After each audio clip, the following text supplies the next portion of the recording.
Hello students, welcome to Punjab success mantra and a mains current affair session, जिसमें आज का हमारा डिस्कशन का टॉपिक है the growing ties between defence ties between India and Japan. If we are talking about the relation between two nation, तो defence partnership एक major factor है दोनों ही देशों के बीच में। Somewhere China is one of the reason behind it. तो अभी जानेंगे कि पिछले कुछ समय में क्या रैपिड डेवलपमेंट जो है डिफेंस कॉपरेशन में दोनों ही देशों के बीच में हुई है। स्पेशली अभी जो रीसेंट 2+2 मिनिस्टर लेवल टॉक्स हुए हैं इंडिया एंड जापान के बीच, क्या कुछ इसमें डिस्कस किया गया है, इस सेशन के माध्यम से हम डिस्कस करेंगे। साथ ही साथ जो रीसेंट डेवलपमेंट्स हैं या एरिया ऑफ कॉपरेशन है उन्हें भी हम डिस्कस करेंगे। तो चलिए स्टूडेंट शुरू करेंगे आज का सेशन। बट बिफोर दैट जो हमारा वीकली शेड्यूल है एक बार गो थ्रू करेंगे। हमारा 5 बजे कॉपरेटिव इंस्पेक्टर का सेशन रहता है। जो भी स्टूडेंट्स कॉपरेटिव इंस्पेक्टर एग्जाम की तैयारी कर रहे हैं आप इसे फॉलो कर सकते हैं। करंट अफेयर्स इश्यूज का 3 बजे हमारा सेशन रहता है। इंपॉर्टेंट सेशन है स्टूडेंट्स, मस्ट वॉचिंग वीडियो है, जरूर देखेंगे। इसके अलावा 10 MCQs रिवीजन सेशन हमारा 9 बजे रहेगा। साथ ही साथ हमारे बहुत से यूट्यूब शॉर्ट्स भी हैं जो आप फॉलो कर सकते हैं, जिसमें subject related information, subject related जो आपको स्ट्रेटेजीज हैं क्रिएटेड बाय डिफरेंट टीचर्स वो आपको देखने को मिल सकते हैं। तो चले शुरू करेंगे आज का सेशन।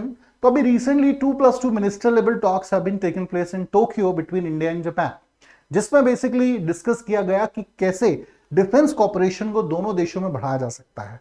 और of course security, maritime security is major concern between both nation.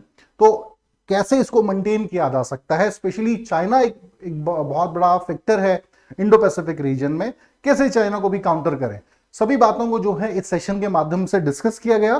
तो कौन कौन से हाईलाइटिंग फीचर्स रही जिन पर बेसिकली डिस्कशन किया गया है। सबसे पहले हम बात करेंगे भाई इनहैंस डिफेंस कॉपरेशन। सबसे पहला पॉइंट जो डिस्कस किया गया है, जिसको बढ़ाने की बात करी गई है कि कैसे डिफेंस कॉपरेशन को इनहेंस किया जाए। इसमें सबसे पहला पॉइंट जो डिस्कस किया गया है कि दोनों ही कंट्री एग्री किए हैं that we will increase our budget substantially, ठीक है ना, ताकि जो है हम चाइना को इस पूरे रीजन में काउंटर कर पाए, साथ ही साथ इंडो पैसिफिक रीजन में एक बैलेंस ऑफ पावर मेंटेन कर पाए। इसके अलावा enhancing maritime cooperation, other than maritime security, maritime cooperation in different sector is also important, specially in trade and commerce.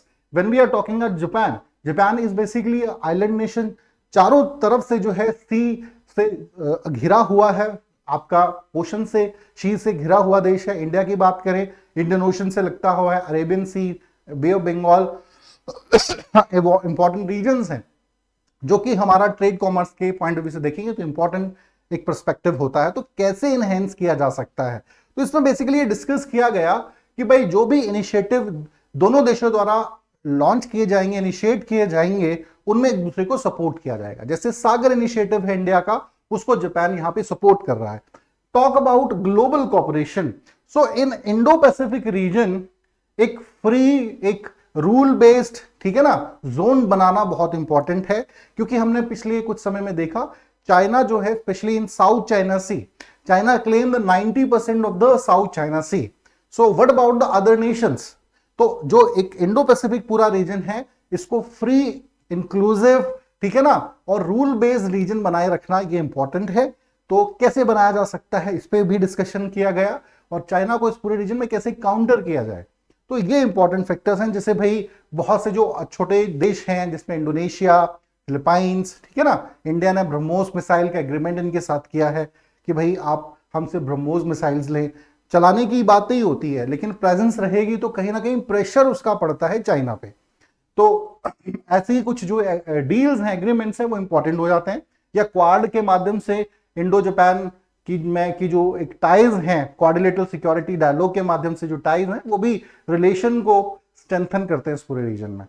Talk about some other area of cooperation. Defence की बात हो रही है student, तो डिफेंस एक्सरसाइजेस की पहले बात करेंगे। दोनों देशों के बीच में बायलैटरल डिफेंस आपकी बहुत सी एक्सरसाइजेस होती हैं, जिसमें जिमेक्स नेवल एक्सरसाइज है, सिनायू मैत्री एयरफोर्स एक्सरसाइज है, धर्म गार्डन आर्मी एक्सरसाइज है। और ये तीनों ही एक्सरसाइजेस जो हैं बायलैटरल हैं, दोनों देशों के बीच होती हैं। प्रीलिम्स में बहुत बार क्वेश्चंस पूछे जाते हैं स्टूडेंट्स। जिमेक्स जो है, ठीक है ना, कि कौन सी है, नेवल है दोनों देशों के बीच में, सिनायू मैत्री एयरफोर्स है ना, तो ये ध्यान रखेंगे। इसके अलावा मल्टी लेटरल एक्सरसाइज, जिसमें बहुत से देश पार्टिसिपेशन करते हैं, मिलान नाम है, या reciprocal provision of supply and service agreement दोनों देशों ने साइन करा है, या मालाबार एक्सरसाइज का भी हम जिक्र कर सकते हैं, नेवल एक्सरसाइज, जिसमें यूएस, ऑस्ट्रेलिया, इंडिया, जापान चारों देश जो हैं इस एक्सरसाइज में, मालाबार एक्सरसाइज में शामिल होते हैं। इसके अलावा बहुत से इंटरनेशनल फ्रंट्स पर भी दोनों देश मिलकर काम कर रहे हैं, जिसमें basically quad, G20, G4, ITER important है। क्वाड इसमें सबसे महत्वपूर्ण है, जो इंडो पैसिफिक रीजन में एक बैलेंस ऑफ पावर मेंटेन रखता है, ठीक है ना कहीं चाइना को काउंटर करता है इस पूरे रीजन में। 2017 में क्वाड इनिशिएटिव में एग्जिस्टेंस में आया था, उसके बाद से हमने देखा कि चाइना पे बहुत ज्यादा प्रेशर पड़ा है। तो ये कुछ आपके इंटरनेशनल फ्रंट्स हैं जिन पर बेसिकली दोनों देश जो है मिलकर काम कर रहे हैं, ठीक है जी, डिफरेंट इंटरनेशनल ऑर्गेनाइजेशंस में भी वर्किंग विद जॉइंट हैंड्स। और देखिए ये जो देश है ना, ये specially China, Japan and India, these are Asian giants, leading nation है। तो अगर इनके बीच कॉपरेशन होगा तो ऑफ कोर्स हम कह सकते हैं कि भाई एशिया जो है वो आने वाले समय में जो है रूल करेगा। जैसे अभी वेस्टर्न नेशंस कहीं ना कहीं लीड कर रहे हैं ना, एशिया के पास, एशियन नेशंस के पास वो पोटेंशियल है, बट द प्रॉब्लम इज कि आपस में ही कहीं ना कहीं जो है इस प्रकार के इश्यूज हैं जो रिजॉल्व नहीं होते हैं, एंड बिकॉज ऑफ दैट कहीं ना कहीं डेवलपमेंट ग्रोथ वो भी हार्म होती है। चले नेक्स्ट हम बात करेंगे इन्वेस्टमेंट्स की। So through ODI, Official Development Assistance, Japan providing a lot of loans to India time to time. ODI की बात करें so it is a basically international initiative जिसके तहत जो आपके डेवलपिंग नेशंस हैं उनकी इकोनॉमिक डेवलपमेंट के लिए जो है लोन्स प्रोवाइड किए जाते हैं ताकि इकोनॉमिकली डेवलप हो, जो इंफ्रास्ट्रक्चर है इन देशों का डेवलप हो। तो of course Japan is also helping in this context to India. जैसे प्रधानमंत्री गरीब कल्याण योजना में बहुत ज्यादा इन्वेस्टमेंट यहाँ पे इस स्कीम में बेसिकली जापान का रहा है। इसके अलावा वेस्टर्न डेडिकेट फ्रेट कॉरिडोर जो आपका दादरी यूपी से मुंबई तक बनेगा बन गया है बेसिकली अब। तो ये बेसिकली एक railway, fastest railway transportation project है कि जो ट्रांसपोर्टेशन से रिलेटेड इश्यूज हैं, स्पेशली आपका कह सकते हैं कि भाई जो ट्रेड से रिलेटेड इश्यूज आते हैं वो ज्यादा से जल्दी जो है वो ट्रेड किया जा सके। तो यहां पर भी बहुत ज्यादा इन्वेस्टमेंट जापान ने करी है इसको बिल्ड करने में।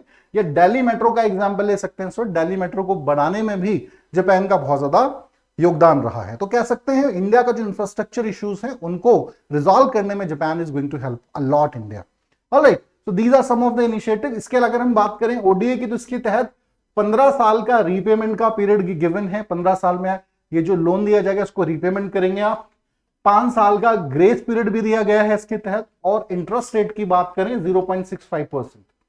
सो वेरी हम देखेंगे कि लो इंटरेस्ट रेट पे है जापान, भारत की सहायता मदद कर रहा है। चलें नेक्स्ट हम बात करेंगे भाई health sector. Health care schemes में भी जो है दोनों देश एग्री किए हैं कॉपरेशन करने का।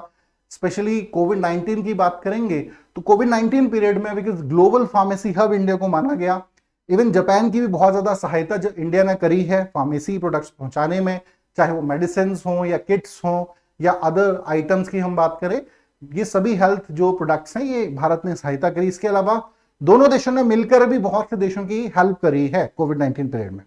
इसके अलावा हेल्थ केयर स्कीम्स की बात करेंगे तो भाई Ayushman Bharat programme one of the finest initiative of India, इसको सपोर्ट करता है जापान, और ऐसा ही कुछ जापान का AH विन इनिशिएटिव है, इसे भारत भी सपोर्ट करता है। साथ ही साथ दोनों देश एग्री भी कर रहे हैं कि ज्वाइंटली कैसे इन दोनों स्कीम्स को और ज्यादा जो है हम बढ़ा सकते हैं, ज्वाइंटली कैसे मिलकर काम कर सकते हैं।